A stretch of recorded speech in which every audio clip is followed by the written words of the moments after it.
Hello' friend, Assam tech চেনেলটোত আপোনালোক সকলোকে বহুত স্বাগতম জনাইছোঁ। ভিডিঅ'টো আগলৈ যোৱাৰ আগত সৰু এটা ৰিকুৱেষ্ট, যদি অসম টেক চেনেলটো এতিয়ালৈ ছাবস্ক্ৰাইব কৰা নাই যদি ছাবস্ক্ৰাইব কৰি ল'ব আৰু ভিডিঅ'টো ভাল লাগিলে লাইক শ্বেয়াৰ কৰি দিব। বলক ভিডিঅ'টো আৰম্ভ কৰোঁ। আপুনি যদি এমেজন, ফ্লিপকাৰ্ট বা অন্য ই-কমাৰ্চ ছাইটত অনলাইন অৰ্ডাৰ কৰিছে তেনেহ'লে আপোনাৰ পাৰ্চেলটো ক'ত পাইছে আপুনি কেনেকৈ চেক কৰিব আপোনাৰ হাতত থকা মোবাইলটোৰ জৰিয়তে।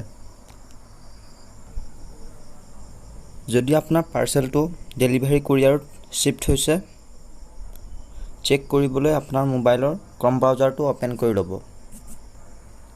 মই ক্ৰম ব্ৰাউজাৰটো অ'পেন কৰি ল'লোঁ। ক্ৰম ব্ৰাউজাৰটো অ'পেন কৰি আপোনালোকে ডেলিভাৰী বুলি চাৰ্চ কৰি দিব। এয়া দেখিবলৈ পাইছে ডেলিভাৰী, তাত আপোনালোকে ক্লিক কৰি দিব।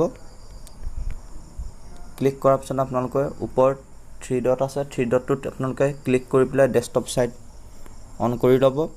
ডেস্কটপ ছাইটটো অন কৰি লোৱাৰ পিছত আপোনালোকে ওপৰত দেখিবলৈ পাইছে delivery courier pickup delivery online shopping service, ইয়াত ক্লিক কৰি দিব। ক্লিক কৰাৰ পিছত আপোনালোকে দেখিবলৈ পাইছে track your order, mobile number, tracking ID, order ID. আপোনালোকে ট্ৰেকিং আইডিত ক্লিক কৰি দিব। ট্ৰেকিং আইডিত ক্লিক কৰি দিয়াৰ পিছত আপোনালোকে মই মোৰ ট্ৰেকিং আইডিটো বহাই দিলোঁ। তাৰ কাষত থকা আপোনালোকে ট্ৰেক অপশ্যনটো দিছে, তাত আপোনালোকে ক্লিক কৰি দিব। ক্লিক কৰি দিয়াৰ পিছত আপোনালোকে দেখিছে ইয়াৰ ষ্টেটাছ শ্ব' হৈ গৈছে। যিহেতু মোৰ ডেলিভাৰ্ড হৈছে, মোৰ ডেলিভাৰ্ড বুলি আহিছে। এনেকৈ আপুনি আপোনাৰ মোবাইলৰ জৰিয়তে চেক কৰিব পাৰিব। এতিয়ালৈ যদি চেনেলটো ছাবস্ক্ৰাইব কৰা নাই ছাবস্ক্ৰাইব কৰি ল'ব আৰু ভিডিঅ'টো ভাল লাগিলে লাইক শ্বেয়াৰ কৰি দিব।